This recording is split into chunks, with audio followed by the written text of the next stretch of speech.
very nice to see you all in the morning of Sunday. And we all, as Pratik said, we all together trying to make our Sunday very spiritual and special.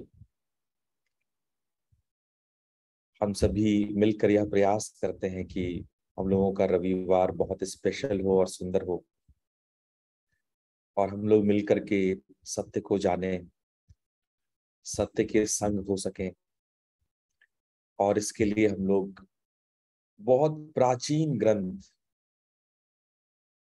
योग सूत्र को अध्ययन करते हैं। योग सूत्र अति प्राचीन ग्रंथ है और महर्षि पतंजलि ने तो केवल संकलन किया है।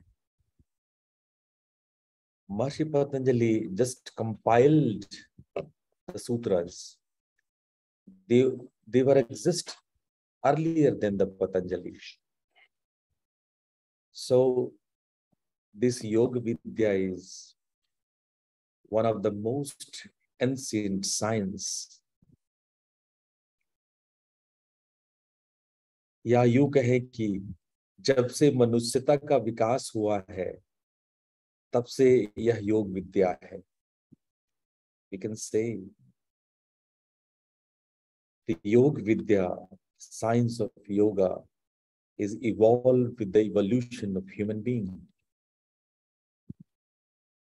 And not only 1, 2, 3 saints, but the thousands and thousands of the saints, rishis,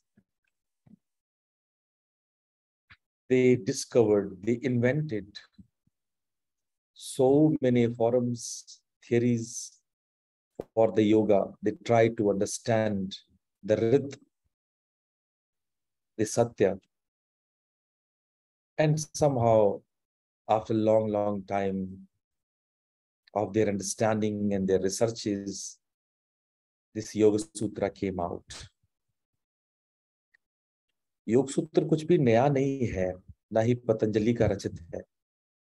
ये हजारों साल से ऋषियों के उस अथक परिश्रम, सतत प्रयास, सतत खोज का परिणाम है। एक एक सूत्र ब्रह्मवाणी है।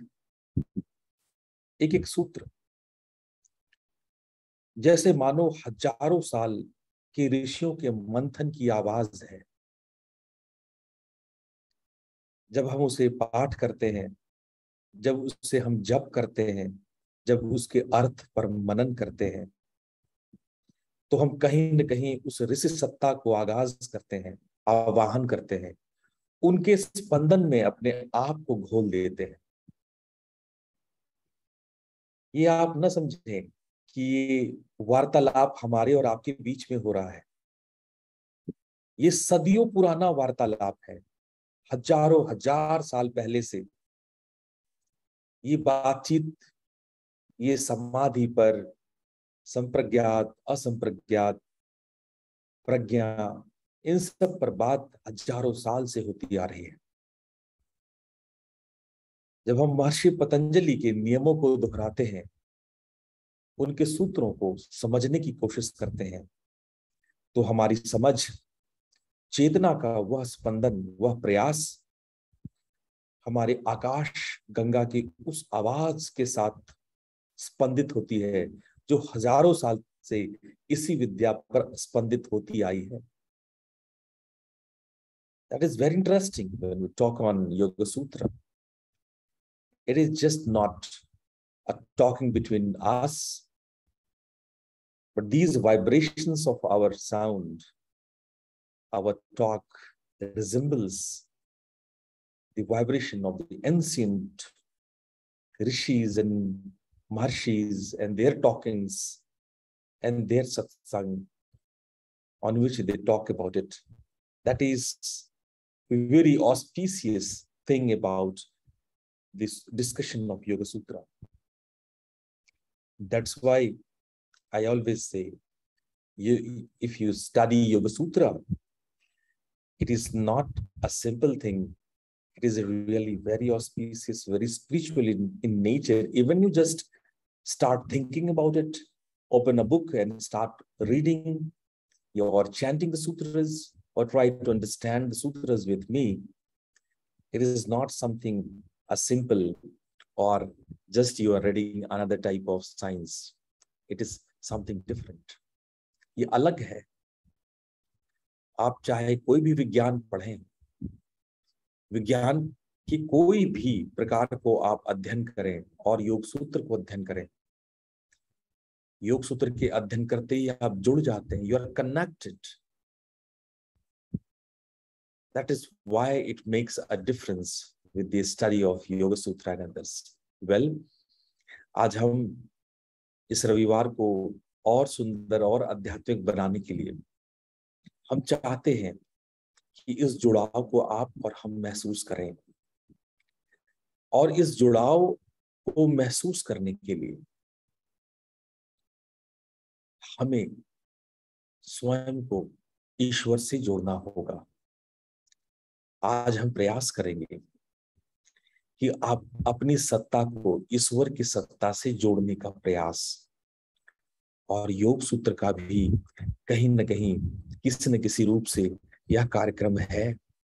जब आप पढ़ते हैं, मनन करते हैं, तो न केवल महर्षियों के स्पंदन, बल्कि स्पंदन का जो कारण है, the cause, the reason, the kendra, जो उसका सेंटर है, जो केंद्र है, वो ईश्वर है. आज बड़े दिल से हम प्रयास करते हैं कि हम अपने ईश्वर को याद करें, उसको स्मरण करें और योग सूत्र के इस क्रम में आज हम ईश्वर को समझने का प्रयास करें. तो चलिए पहले शुरुआत करते हैं उनके सुमिरन से, उनको स्मरण करके. ईश्वर हमें रास्ता दें, ईश्वर हमें असत्य से सत्य की ओर ले जाए. असतो मा सद्गमय. ईश्वर हमें अंधकार से ज्योति की ओर ले जाए, प्रकाश की ओर ले जाए. तमसो मां ज्योतिर्गमय.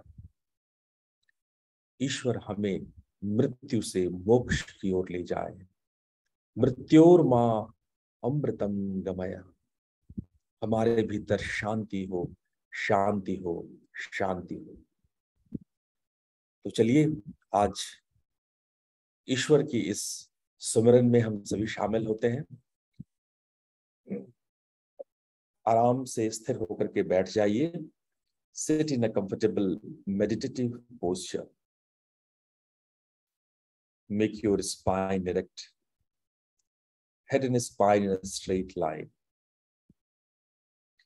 अपने शरीर को बिल्कुल सीधा करके बैठ जाइए. रीढ़ की हड्डी सीधी रहे. आंखें सहजता से बंद. Gently close your eyes.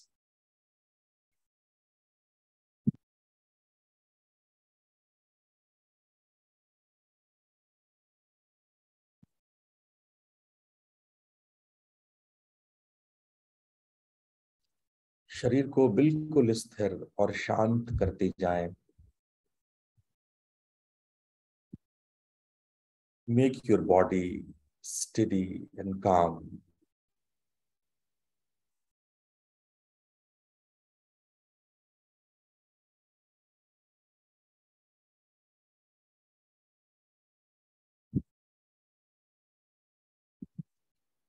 शरीर को इतना शिथिल कर दे मानो शरीर का आभास ही ना हो. आप शरीर को भूल शरीर के भीतर सूक्ष्म इंद्रिय और चेतना की ओर अग्रसित होते चले जाए. Make your body so steady and calm that you internalize yourself naturally, automatic.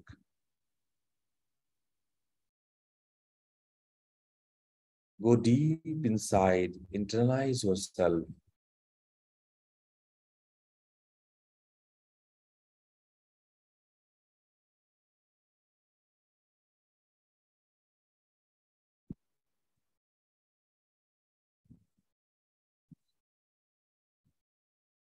Visualize your whole body.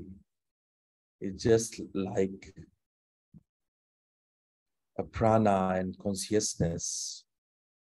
आपका पूरा शरीर प्राण और चेतना है.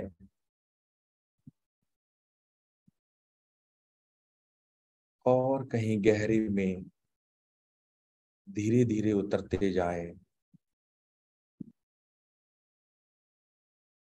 अपने हृदय स्थान में अपने ईश्वर को स्थापित करे,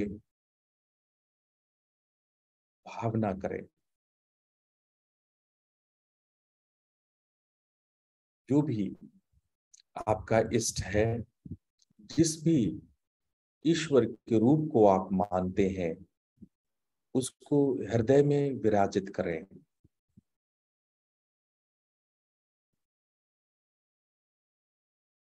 Go deep inside and visualize any form of God you believe. Visualize. You may visualize the pure and pious light if you don't believe in another form or any form of God.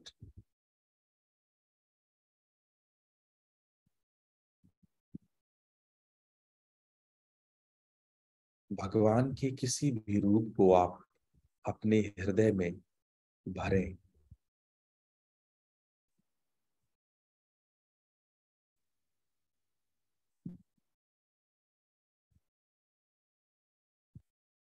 भाव से भरते जाएं,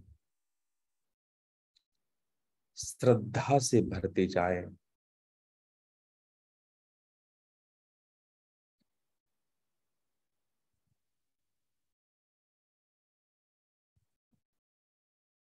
अपने भगवान को, अपने ईश्वर को श्रद्धा से भरते जाएं.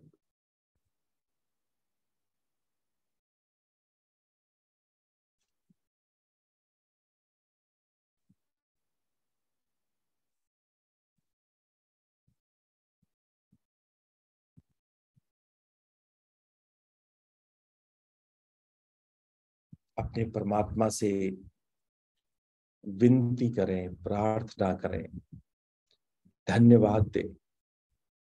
हे ईश्वर, आपका लाख लाख धन्यवाद कि आपने मुझे इस मनुष्य शरीर में जन्म दिया. आपको लाखों लाख धन्यवाद. Praise the God.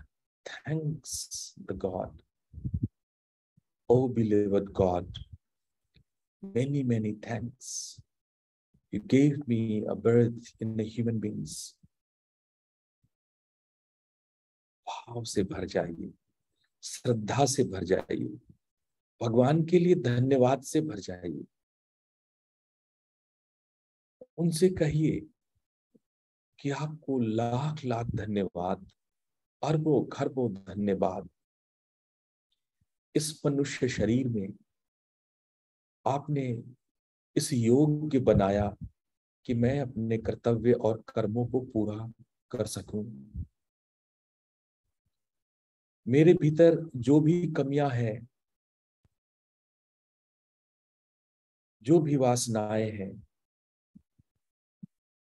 उसके लिए क्षमा प्रार्थी हूं. पर अनंत धन्यवाद प्रभु कि आपने मुझे इस योग्य बनाया कि मैं हर प्रकार के कार्य कर सकूं, परोपकार कर सकूं, परिवार का ख्याल रख सकूं. इस योग्य बनाने के लिए आपको लाखों लाख धन्यवाद. Oh my Lord, my God, many, many thanks from deep layers of my heart that you make me able to do my works, to serve my family, my friends and others. Even I have lot of limitations.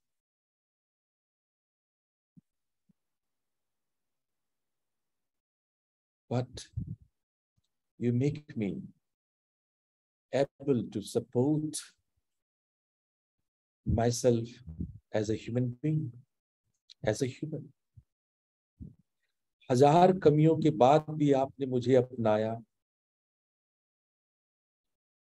वो हर बार जब मैं गिरा तब आपने मुझे सहारा दिया, हाथ पकड़ के उठा लिया। मेरी हर गलतियों को क्षमा करते हुए आपने मुझे गोद में बिठाया। आपका लाख लाख धन्यवाद। मेरे पास शब्द नहीं है कि मैं किन शब्दों में आपकी प्रार्थना करूं, आपकी पूजा करूं। I have no words to pray you, to adore you. Even thousands of my mistakes, you not stopped loving me, supporting me,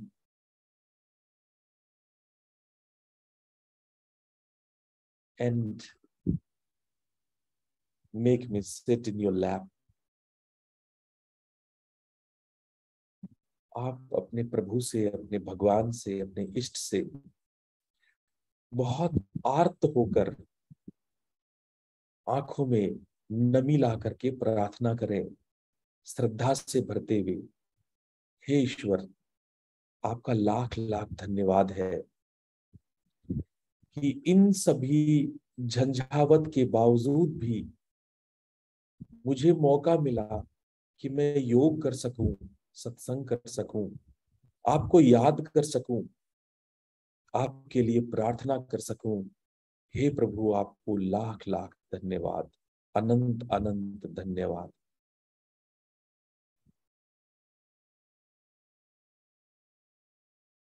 With the full devotion and emotions, just express yourself. That really thousands and thousands of thanks, all in all these difficult conditions, I could able to adore you, to praise you, and get a chance to study yoga and follow the path of yoga.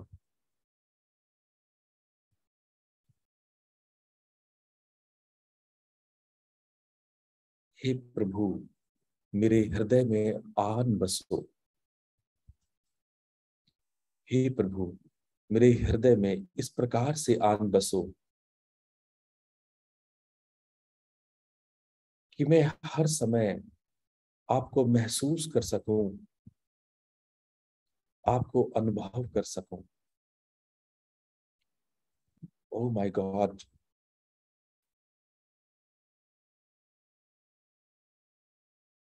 come inside me in such a way that I can feel you all time.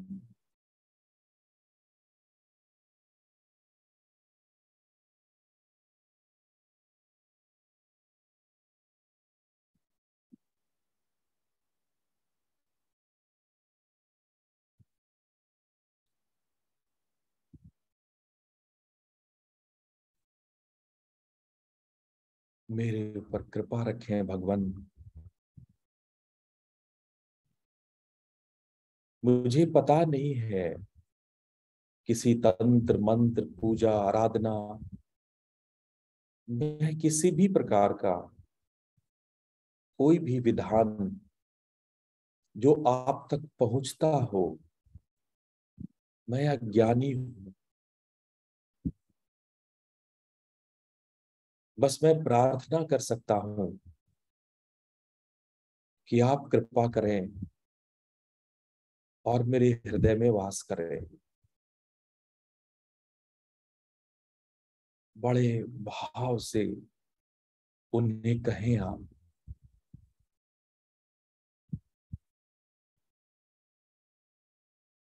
इस भाव को भरते हुए मैं आपके सामने एक प्रार्थना गुनगुनाता हूं। इस प्रार्थना को आप अपने भीतर गुनगुनाने का प्रयास करें।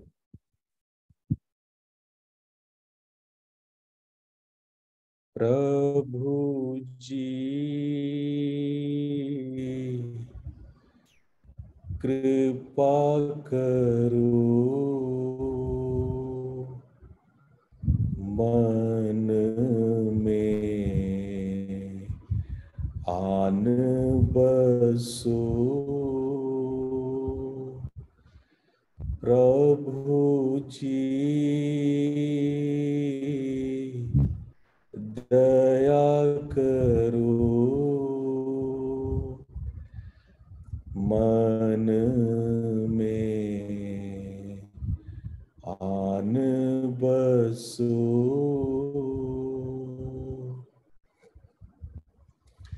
तंत्र मंत्र पूजा नहीं जानू,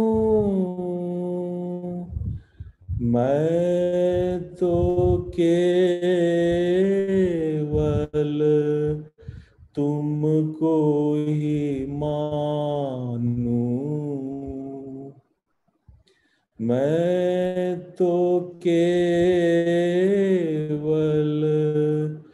तुमको ही मानू। सारे जग में ढूंढा तुमको, अब तो मेरे हृदय बसो। प्रभु जी, प्रभु जी, प्रभु जी कृपा करो, मन में आन बसो।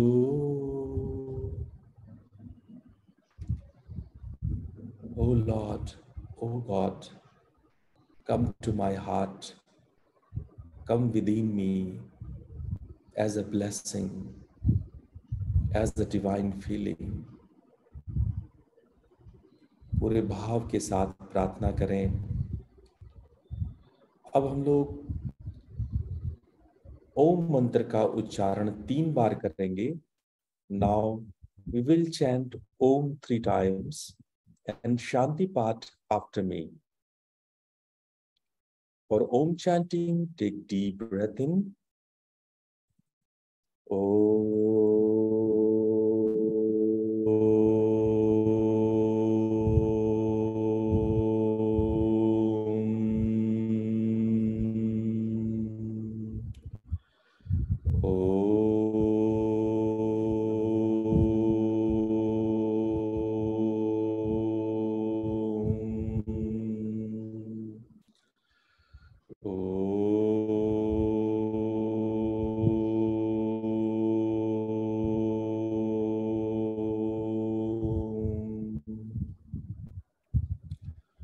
असतो मा सद्गमया, सतो मा तमसो मा ज्योतिर्गमया,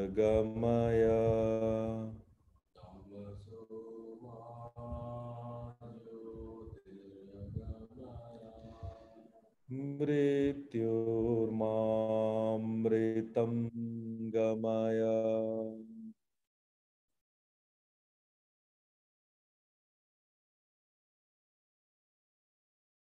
ओम शांति शांति शांति।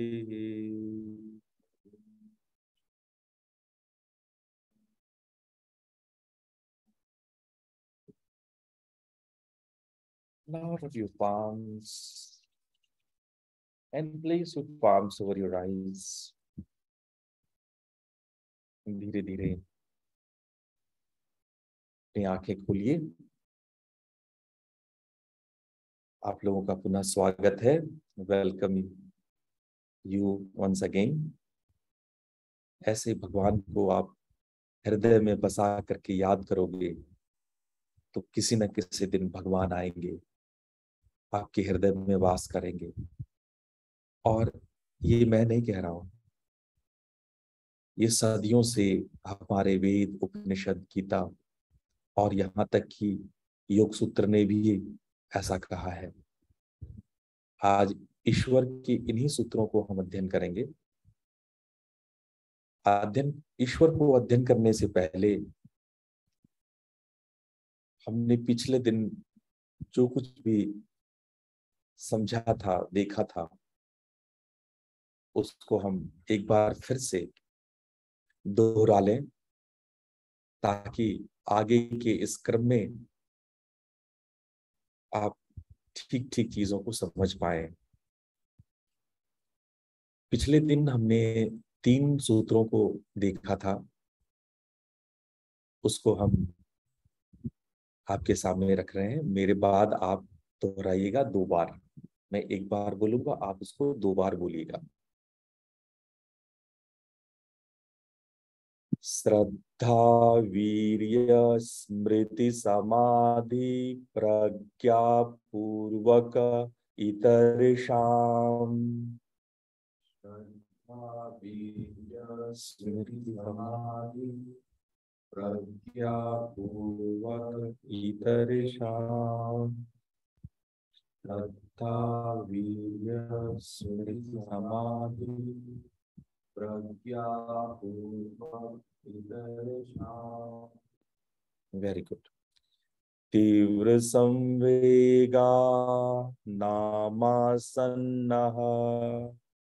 तीव्र संवेगा नामासन्नः। तीव्र संवेगा नामासन्नः। मृदु मध्याधिमात्रत्वात् ततोपि विशेषः।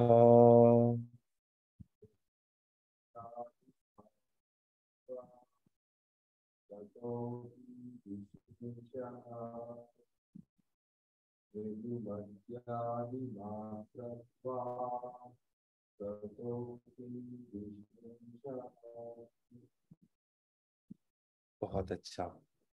तो हमने देखा कि यदि आपको समाधि का अनुभव नहीं है या विदेह लय या प्रकृति लय के रूप में आप पैदा नहीं लिए हो, तो आपके लिए उसके इतर श्रद्धा, वीर्य, स्मृति, समाधि और प्रज्ञा, ये जो सर्कल है, इसको फॉलो करना होगा। और मैंने डिस्कशन किया था कि कैसे ये पांचों चीज एक दूसरे से अंतर संबद्ध है और कैसे हम इनके माध्यम से धीरे धीरे आगे बढ़ते रहते हैं। हमने पिछले दिनों इसको समझा था। इसके साथ ही सूत्र है तीव्र संवेगा नाम आसन्नः मृदु मध्यादिमात्र ततोपि विशेषः। हम लोग 3 तरह के उपाय करते हैं। मृदु उपाय और थोड़ा मिडिल, जो सामान्य तरीके से हम प्रयास उपाय लगाते हैं, और कभी कभी हम लोग इंटेंस प्रैक्टिस करते हैं, तीव्र उपाय करते हैं। तो प्रैक्टिस 3 प्रकार की है: माइल्ड, मीडियम एंड इंटेंस।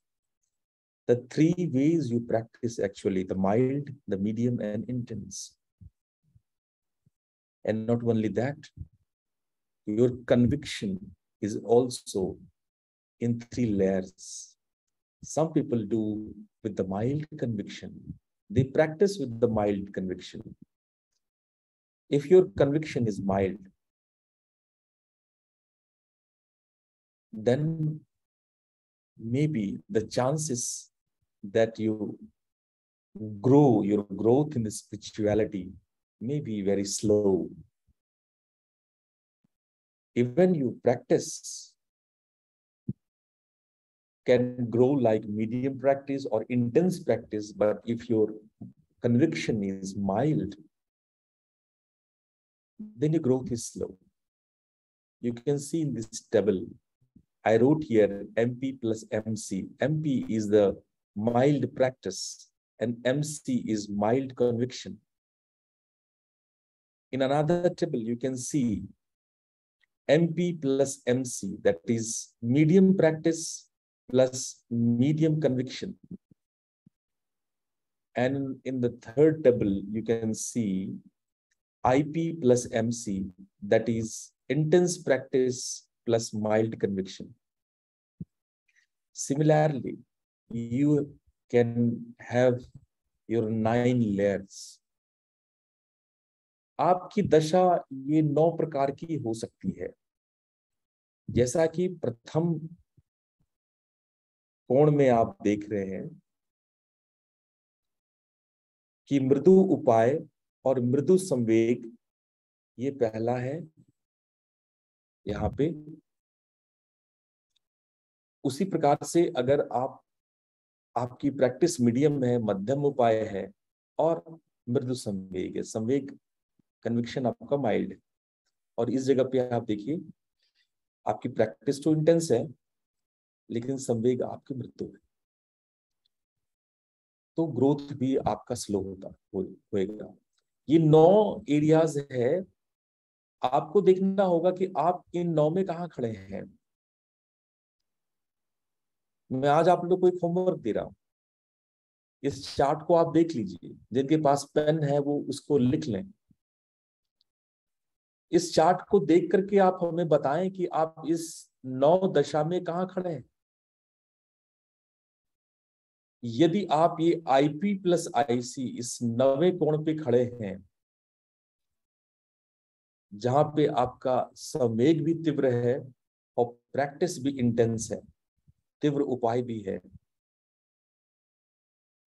तो इस बात के चांसेस होते हैं कि आपको बहुत जल्दी ग्रोथ हो जाए, आप जैसा चाह रहे वैसा आपको तुरंत मिल जाए, फौरन मिल जाए। लेकिन आपको इन 8 सीढ़ियों को पार करके 9वें में आना होगा। तो आपको देखना है कि आपका उपाय कैसा है, माइल्ड है, मीडियम है या इंटेंस है, या आपका कन्विक्शन माइल्ड है या मीडियम है या इंटेंस है, और आपको इस स्टेज पे पहुंचना है। तो योग सूत्र कहता है कि जब IP plus IC, intense practice और इंटेंस कन्विक्शन हो जाए, तब जाकर के आप अगले स्टेज में जाते हो, तब आपका नाम आसन्न हो पाता है। नाम आसन्न का मतलब क्या है?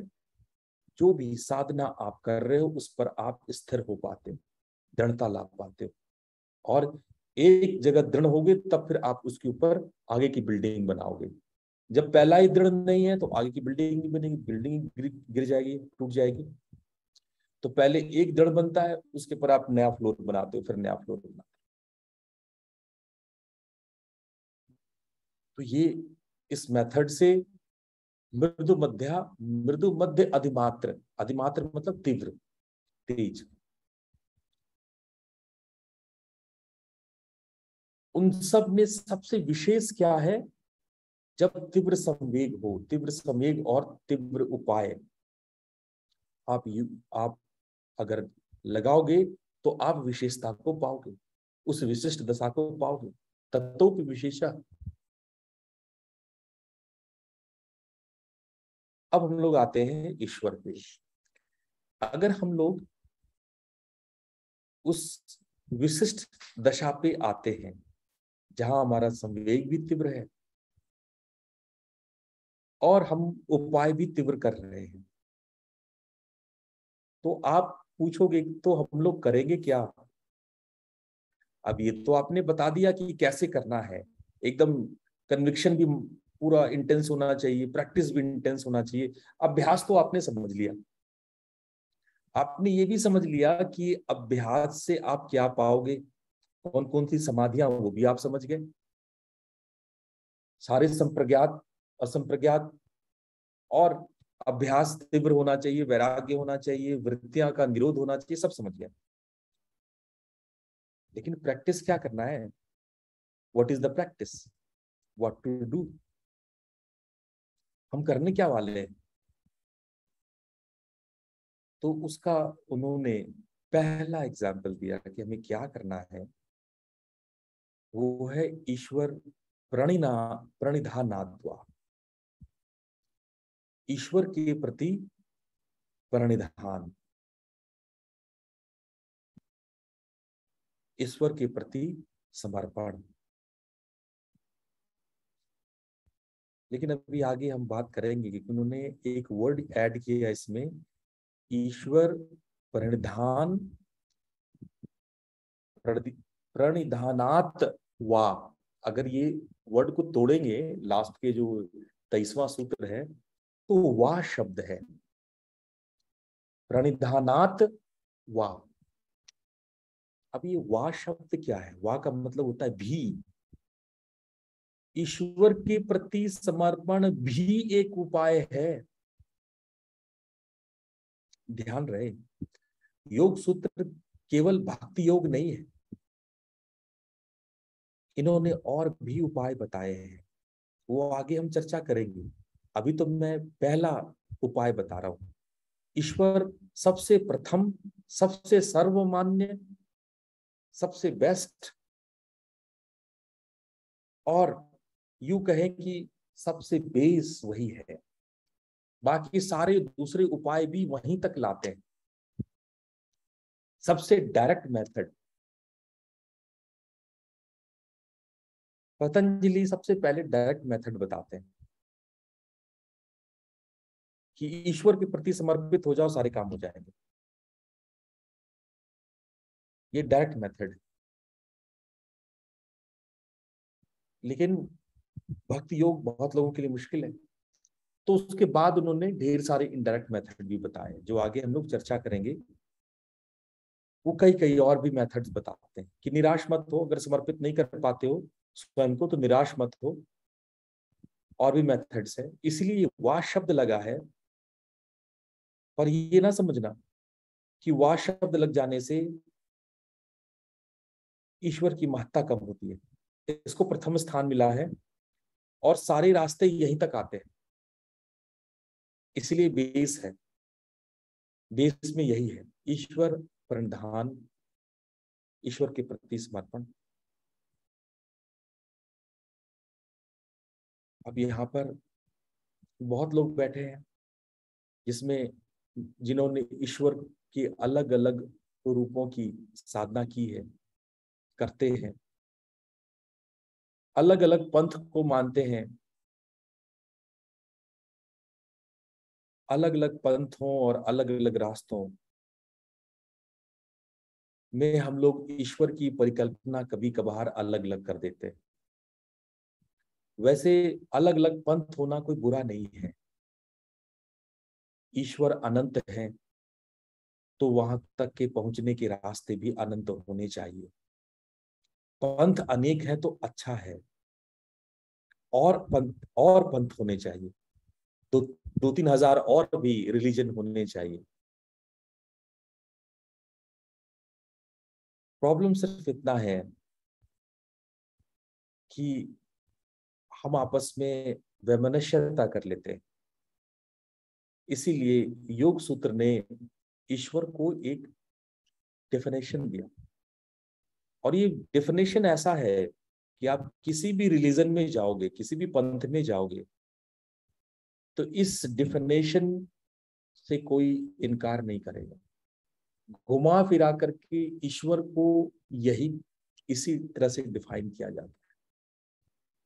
ईश्वर का डेफिनेशन यही है जो सर्वमान्य है। हम लोग व्यर्थ में ही वैमनस्यता करते हैं, लड़ते हैं, क्योंकि ईश्वर क्या है वो योग सूत्र बहुत स्पष्ट रूप से बताता है। और वो सब धर्म मानते हैं। आप किसी से भी पूछ लो, सबने यही बताना है। पर उसको हम एक बार आगे समझने से पहले ईश्वर के इन सूत्रों को, जो कि 6 सूत्र योग ने दिया है, योग ने ईश्वर के लिए 6 सूत्र दिए हैं, इसको हम लोग पाठ करते हैं। इसको पाठ तो करना ही चाहिए। तो हम आगे आगे बोलेंगे और आप मेरे पीछे 2 बार दोहराना। ये आपके आगे स्क्रीन पे लिखा हुआ है, ये ईश्वर के लिए उन्होंने 6 बातें कही है। तो ये बातों को हम लोग एक बार ध्यान से समझते हैं।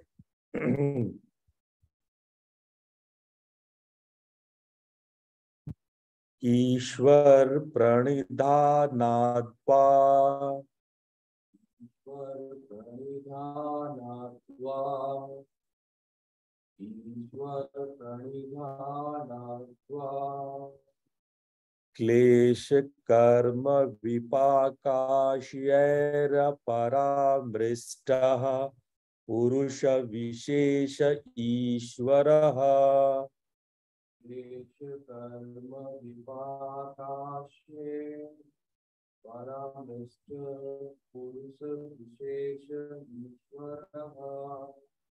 क्लेश कर्म विपाकाशये परामृष्ट पुरुष विशेष ईश्वरः। तत्र निरतिशयं सर्वज्ञ बीजम्, तत्र निरतिशयं सर्वज्ञ बीजम्, तत्र निरतिशयं सर्वज्ञ बीजम्।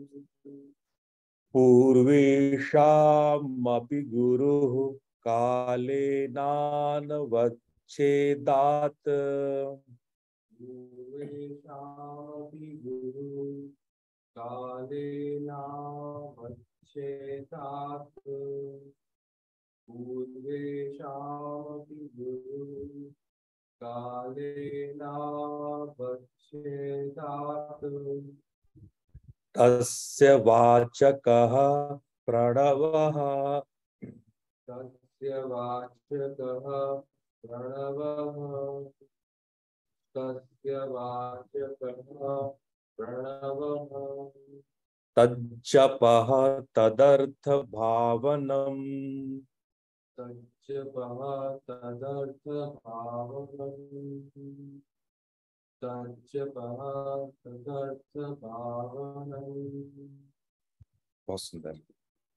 अब इन सूत्रों को हम लोग समझते हैं कि उन्होंने ईश्वर के बारे में क्या कहा। ईश्वर को बताते हुए उन्होंने कहा कि ईश्वर में कुछ बातें होनी चाहिए, तभी हम उसको ईश्वर कहते हैं। तो आप अगर यहाँ पे 24वां सूत्र देखिए, क्लेश कर्म विपाकाश यैर अपरामृष्ट, वो परामृष्ट नहीं है एक्चुअली, जो शब्द है अपरामृष्ट, ये हम उसको समझाएंगे।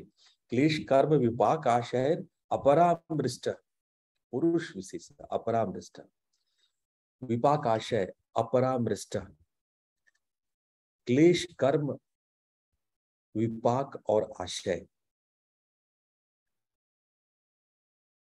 क्लेश कर्म विपाक और आशय, ये हम मनुष्यों के बीच में होता ही है।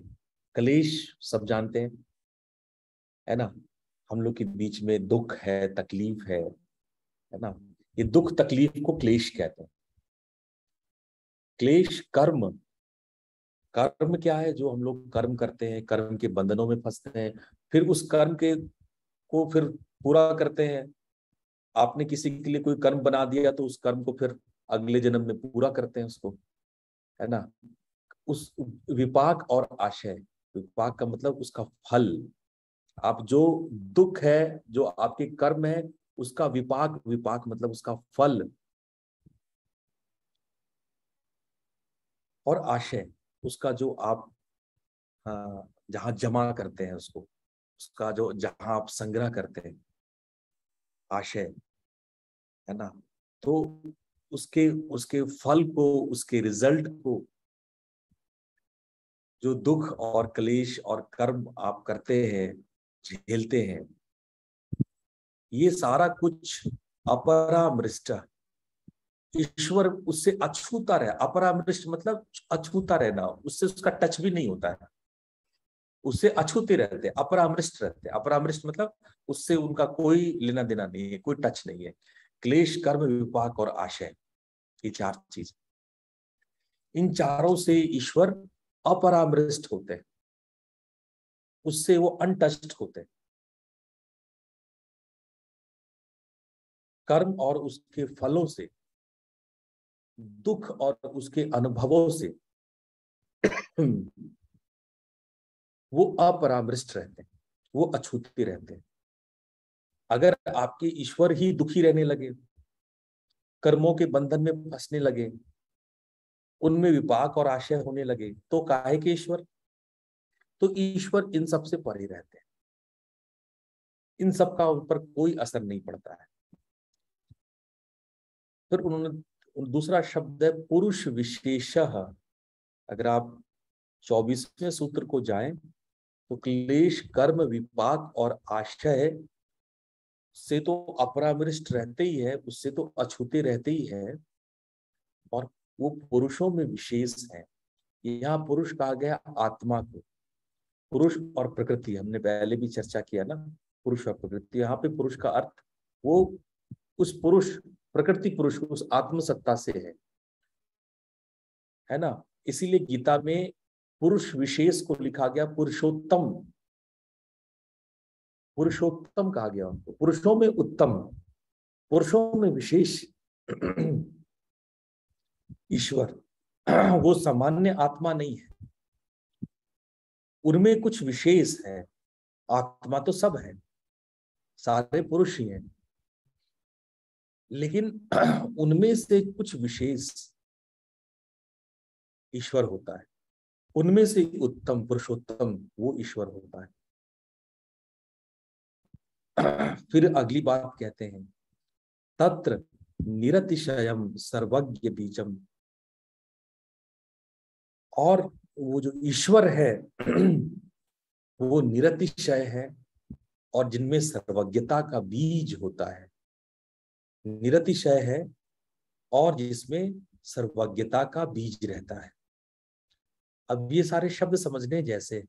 निरतिशय, निरतिशय मतलब अतिशय रहित, निह अतिशय, जिसमें अतिशय ना हो, निरतिशय, उसको कहते हैं निरतिशय। अब ये निरतिशय का मतलब क्या हुआ, पहले समझते हैं अतिशय का मतलब क्या हुआ।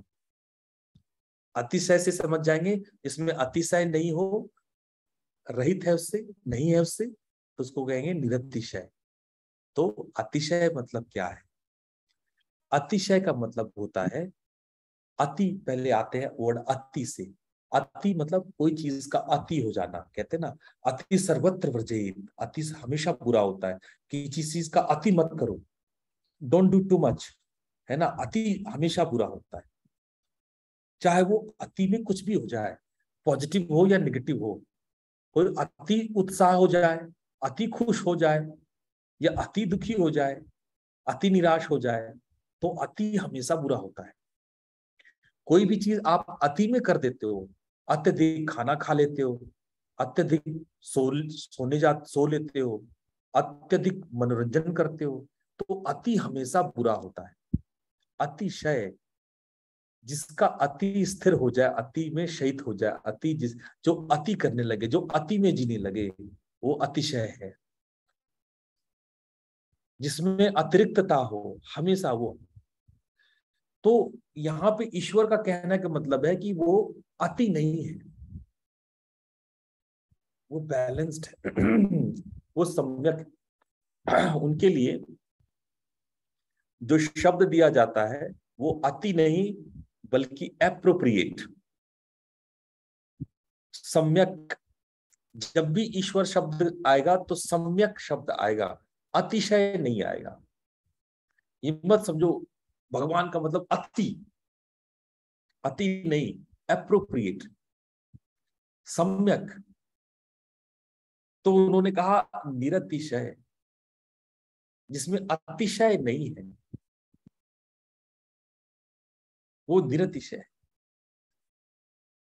मतलब हालात ये है कि संप्रज्ञात भी नहीं, असंप्रज्ञात। आनंद संप्रज्ञात तक, आनंद तक रुकना नहीं है, आनंद से महाआनंद और परमानंद तक ही नहीं है, उससे अलग, उससे भी निरतिशय, बैलेंस्ड।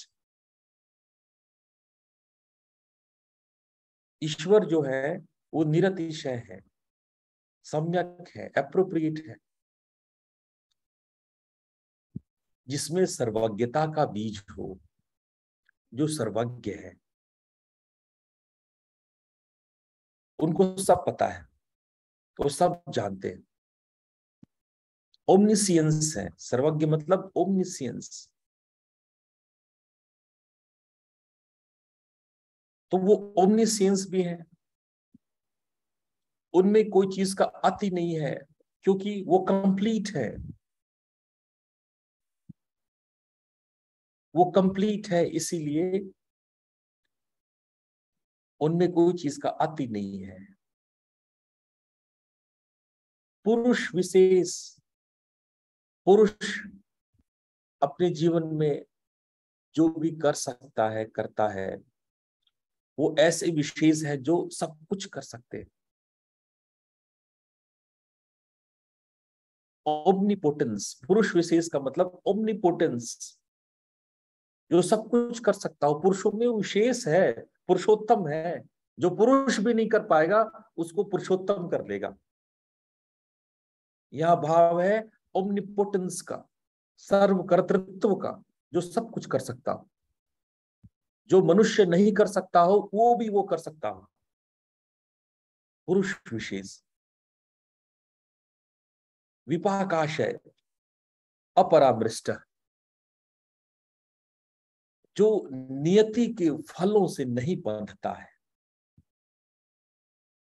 जो नियति आपको बांधती है, भाग्य आपको बांधता है, आपके कर्म आपको बांधते हैं, आपके कलेश आपको बांधते हैं, आपके कर्म के विपाक, उसके फल आपको बांधते हैं। इन सारे आशय, इन सारे बंधनों से मुक्त है। ईश्वर इन सारे बंधनों से मुक्त है। इसीलिए जब जब इंसान बंधन मुक्त होता है तो सर्वव्यापी होता जाता है, नित्य होता जाता है, सर्वत्र होता जाता है। क्योंकि कोई बंधन नहीं मान रहा, इसीलिए सर्वत्र हो जाता है, सब जगह सर्वव्याप्त हो जाता है। और ईश्वर सर्वत्र है, सर्वव्यापी है, ओमनी प्रेजेंस है। क्योंकि उनको लिमिट करने वाला, बांधने वाला, नियति में, भाग्य में बांधने वाला, कर्म फलों में बांधने जैसा कुछ नहीं है। कोई चीज बंधता है तो उसकी लिमिटेशन होती है, वो अनलिमिटेड है, उनकी कोई लिमिटेशन नहीं। विपाकाश है, अपरामृष्ट है, वो सर्वत्र है, सर्वव्यापी है, ओमनी प्रेजेंस है। तो यहां पे चार प्रमुख बातें निकल के आई। ओमनी प्रेजेंस होना, ओमनीपोटेंस होना, ओमनिसियंस होना, और कंप्लीट, निरतिशय, कोई अति नहीं, एप्रोप्रिएट। ईश्वर में ये चार गुण इन दो सूत्रों से पता चल गया। और आप सोच के देखो, क्या बौद्धों के पिटक में ईश्वर के लिए ये शब्द नहीं है? क्या बाइबल की क्रिश्चियनिटी में ईश्वर के लिए ये शब्द नहीं है? क्या इस्लाम में उनके भगवान के लिए ये शब्द नहीं है? ये तो सब ओमनी प्रेजेंस, ओमनीसेंस, ओमनीपोटेंस, कंप्लीट, ये सारे सारे रिलीजन्स, सारे पंथ अपने ईश्वर की गुणगान इन्हीं शब्दों से करते हैं। लेकिन इसके बाद भी कुछ और बातें योग सूत्र बताता है। वो सुनने जैसा है। ईश्वर के गुणगान करते हुए, ईश्वर के बारे में बताते हुए, डिफाइन करते हुए, ईश्वर के डिफिनेशन को फर्दर 26वें सूत्र में और आगे बताते हैं। पूर्वेशामपि गुरु काले नान वच्छेदात। पूर्वेशामपि गुरु काले नान वच्छेदात। ये दो बात है। पूर्वेशामपि गुरु, पूर्व में जितने भी सिद्ध ब्रह्मादि हुए हैं, जितने भी महान संत ज्ञानी जो कुछ भी पिछले समय सिद्ध हुए हैं, पूर्वेशाम अपि गुरु, उनके भी वो गुरु है, उनके भी वो उपदेष्टा है, उनके भी वो ज्ञान दाता है। जितने सिद्धों को आप जानते हो, पुराने से पुराने, जो सबसे प्राचीनतम सिद्ध हुए हैं, आदि काल में जो पहला मनुष्य पहली बार समाधि पाया होगा, पहली बार उपदेश किया होगा सत्य को, ज्ञान को, उसके भी वो गुरु हैं, उसके भी वो उपदेष्टा हैं, वो गुरुओं के गुरु हैं। पूर्वेशामपि गुरु। और दूसरा उन्होंने कहा काले नानवच्छेदात्, जो काल से अवच्छिन्न है, काल से अवच्छिन्न है। ये दो शब्द बड़े समझने जैसे। पहला, जो पूर्व ब्रह्मादिक से भी का भी जो गुरु हो, जो पहला पाठ है, पूर्वेशाम अपि गुरु, जो गुरुओं का भी गुरु, जितने भी पहले ब्रह्मादिक हुए हैं उनके भी वो गुरु हैं। और दूसरा और कहते हैं काल से अवच्छिन्न है। काल से अवच्छिन्न मतलब समय से बंधे हुए नहीं है, वो समय के बंधनों से मुक्त है। सिखों में कहा जाता है अकाल, एक शब्द दिया गया सिखों में, अकाल।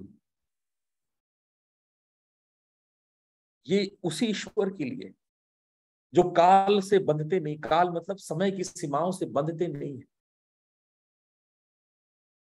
जिसे शस्त्र काटे न मृत्यु मिटाए, न अग्नि जलाए न पानी बुझाए। ये ऐसी सत्ता है जो अकाल है, समय की सीमाओं से परे है, न भूतकाल में आते हैं, न भविष्य काल में, न वर्तमान काल में। ईश्वर के लिए टेंस नहीं है, काल नहीं है, वो काल से अवच्छिन्न है। छिन्न मतलब टुकड़ा टुकड़ा होना, काल से बंध, अवच्छिन्न है, वो काल से बंधते नहीं, काल उनको बांधता नहीं है, तो वो काल से अवच्छिन्न है। तो ये दो और बात उन्होंने जोड़ दिया। एक तो वो सबसे प्रथम उपदेष्टा है, ज्ञान की सबसे पहली चिंगारी है, ज्ञान की सबसे पहले आग है, उसके बाद ही ज्ञान शुरू हुआ है।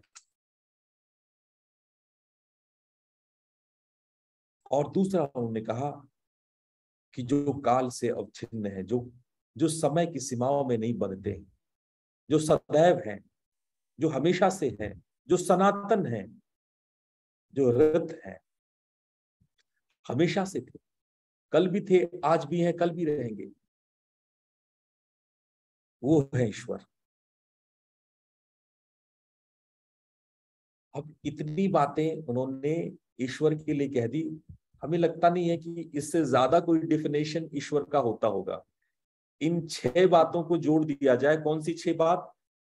विपाकाशय अपरामृष्ट, कर्म और कर्म फलों से वो नहीं बंधते हैं, नंबर 1। नंबर 2 क्या हुआ? पुरुष विशेष, वो ओमनीपोटेंट है, वो कुछ भी कर सकते हैं, वो पुरुषों में विशेष है, पुरुषोत्तम है।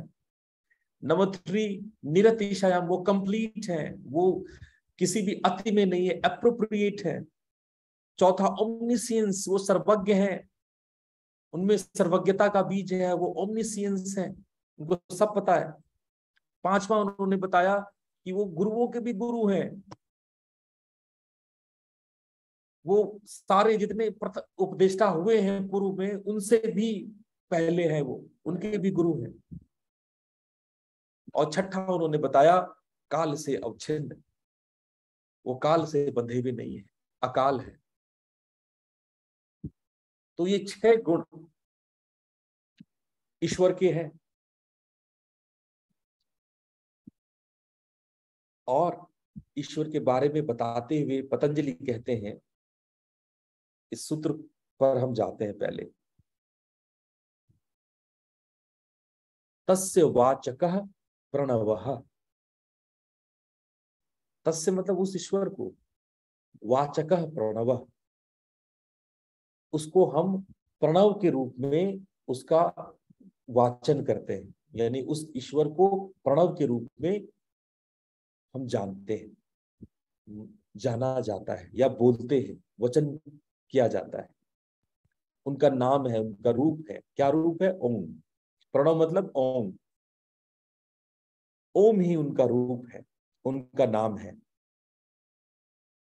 इसी नाम से वो जाने जाते हैं। तस्य वाचकः प्रणवः, प्रणव के रूप में वो जाने जाते हैं, उनका वचन किया जाता है, उनको बोला जाता है। अब ईश्वर को कुछ तो बोलेंगे, तो ओम प्रणव, प्रणव शब्द से वो उच्चरित होते हैं, वो बोले जाते हैं।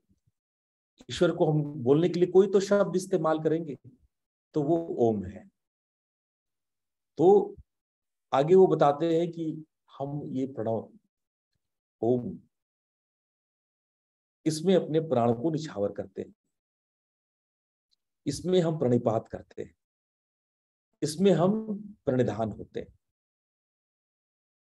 अगला सूत्र है कि भाई अब ये भी पता लग गया ईश्वर क्या है, किस नाम से जाना जाता है।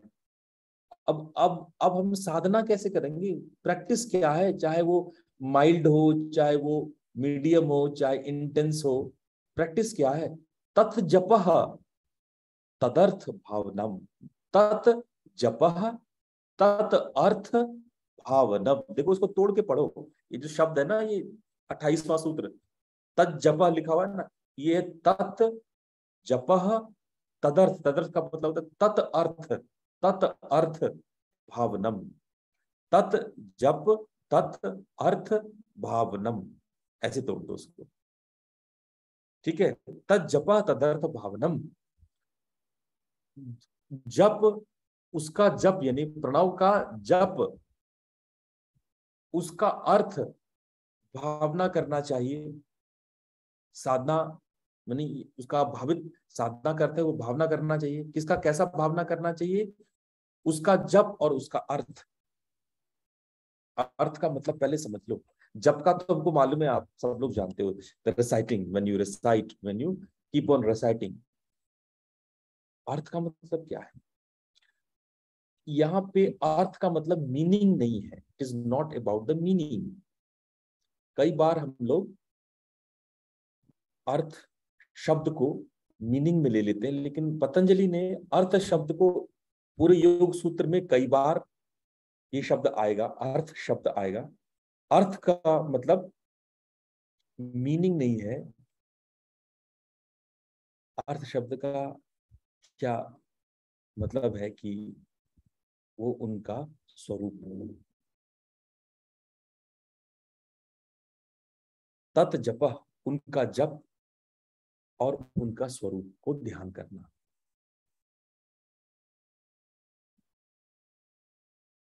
अब उनका स्वरूप क्या होगा?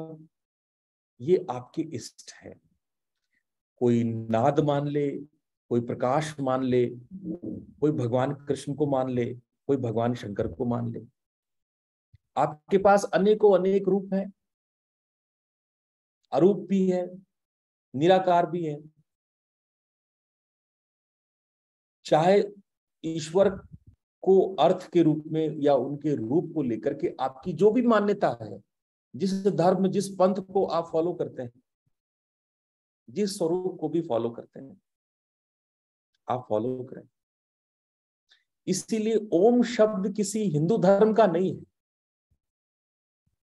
आप ईसा मसीह को याद करो ओम बोल करके, आप अल्लाह को याद करो ओम बोल करके,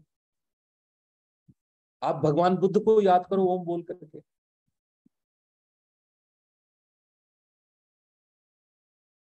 तो तत् जपा तदर्थ भाव। आप कोई भी अर्थ ले लो, ईश्वर के किसी भी अर्थ को ले लो और ओम का जाप करो, ओम की भावना। ओम करते हुए अर्थ की भावना करो। कुछ विद्वान इसका ये भी अर्थ निकालते हैं, इसका ये भी एक्सप्लेनेशन देते हैं कि जब आप ईश्वर को जपते हो, भावित करते हो, तो अपने आप उनका रूप, उनका अर्थ निकल के सामने आ जाता है। कुछ ऐसा विद्वान इसका परिभाषा ऐसा भी करते हैं कि जब आप जप करोगे तो उसका अर्थ भावित होने लगेगा, भगवान का स्वरूप सामने आने लगेगा जप मात्र से, जप करने से। तो ये दोनों ही अर्थ, ये दोनों ही एक्सप्लेनेशन बहुत सुंदर है। अलग अलग विद्वानों ने इसकी ये दो अर्थ निकाले, पर ये जरूर है कि ओम का जाप करना चाहिए। ओम का जप करने से हम भगवान के स्वरूपों की भावना का आभास करने लगते हैं, महसूस करने लगते हैं। और ये बहुत मुश्किल नहीं है। कभी आप कोशिश करना, बैठ करके 15-20 मिनट तक एकदम मन से ओम जाप करो, देखो आपको भीतर कितना पीस, कितनी शांति, कितना आनंद फील होने लगेगा। इसलिए हमारे यहाँ सभी देवताओं के मंत्र के आगे ओम लिख दिया गया। कोई भी मंत्र ओम से शुरू होगा। इस ओम को समझने के लिए हम लोगों को तैत्तिरीय उपनिषद या मांडुक्य की उपनिषद पढ़ना चाहिए। कभी मुझे मौका मिलेगा, मैं आप लोगों को उपनिषद भी पढ़ाऊंगा। तो इस प्रणव ओम के बारे में इतने अद्भुत विज्ञान, जानकारियां उपनिषदों में है कि जब आप उसको पढ़ेंगे, जानेंगे, तो आप हैरान रह जाएंगे कि हमारे ऋषियों ने ये क्या खोज लिया, हमें पता ही नहीं था अब तक। यही ओम अरब और ग्रीक होते हुए जब ये शब्द गया, तो ये शब्द बन गया आमीन। हम लोग आमीन शब्द बोलते हैं, ये ओम शब्द से आया।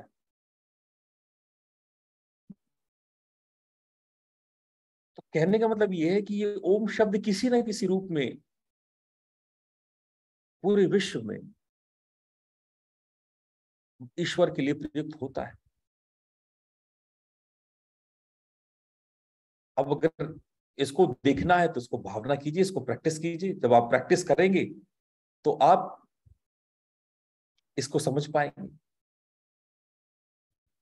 तो जैसा सूत्र में कहा, ईश्वर प्रणिधान, प्रतिधान, ईश्वर के प्रति प्रणिधान करो।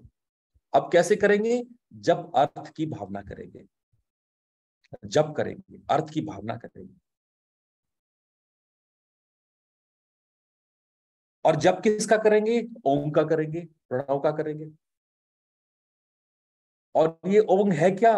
ओम ईश्वर है। अब ईश्वर क्या है? तो ये 6 चीज जो मैंने बताई आपको, ये 6 चीज डेफिनेशन बताया आपको, है ना? तो आज हम लोग ईश्वर के बारे में समझे, जाने, प्रैक्टिस किए, और हम इस पंथ को, ईश्वर के इस मार्ग को हम अपने जीवन में उतारें, उनको अपने हृदय में उतारें, ओम का जाप करें। ऐसा योग सूत्र, ऐसा भगवान पतंजलि कहते हैं।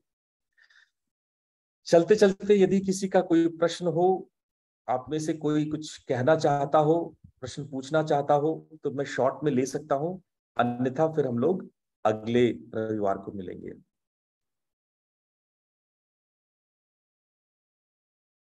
आप में से जिनका भी कोई प्रश्न है आप अनम्यूट करके पूछ सकते हैं, वरना रेज हैंड करके भी पूछ सकते हैं। चलो, आज हम उम्मीद करते हैं सब ईश्वरमय हो गए हैं सब ईश्वर से आविर्भूत हो गए हैं। तो कोई शंका, कोई प्रश्न नहीं है। पर अगर कोई भी बात आपके मन में कभी भी आता है, आप मुझे लिखें, आप व्हाट्सअप करें, मेल लिखें। आपके प्रश्नों को हम जरूर उत्तर करेंगे, चाहे मैं मेल पे उत्तर कर दूं या फिर मैं यहाँ पे उत्तर करूं। तब तक के लिए आप स्वस्थ रहें, मस्त रहें। प्रणाम गुरुजी। प्रणाम गुरुजी। प्रणाम। प्रणाम गुरुजी। आप सभी का धन्यवाद आज के कार्यक्रम में आने के लिए। और प्रणाम गुरुदेव। प्रणाम गुरुजी। शुभाशय। प्रणाम गुरुजी। आने से पहले आप सभी से अनुरोध है, एक विशेष मैसेज मैं सभी के सामने रखना चाहूँगा। जैसे ये सत्र को करने के लिए आज से पहले रोशन जी आते थे, लेकिन अभी रितान्वेशी ने योगा क्लासेस स्टार्ट करी है यहाँ पर, ऑफलाइन क्लासरूम में मोड में भी और ऑनलाइन मोड में भी। हम लोग यहाँ पे देखते हैं हर हफ्ते लगभग 30-32 लोग इकट्ठे होते हैं। तो आप सभी से अनुरोध है कि अपने अपने नेटवर्क में जहाँ पे भी आपको लगे, जिन भी लोगों को कोई विशेष दुविधा से कोई गुजर रहे हैं और योग अगर उनके लिए कोई सहायक बन सकता है और उनके लिए अगर हम कोई योग सेशन कर सके तो रितान्वेशी को आगे बढ़ने में बहुत सहायता मिलेगी। तो आप सभी कृपया जो भी हो हमारे साथ ग्रुप में जुड़ के हमें वो संदेश पहुंचा सकते हैं और आगे फिर हम वार्ता कर सकते हैं इसके लिए। तो ये एक विशेष मैसेज था। बाकी आप सभी का धन्यवाद। Okay. प्रणाम। Thank you.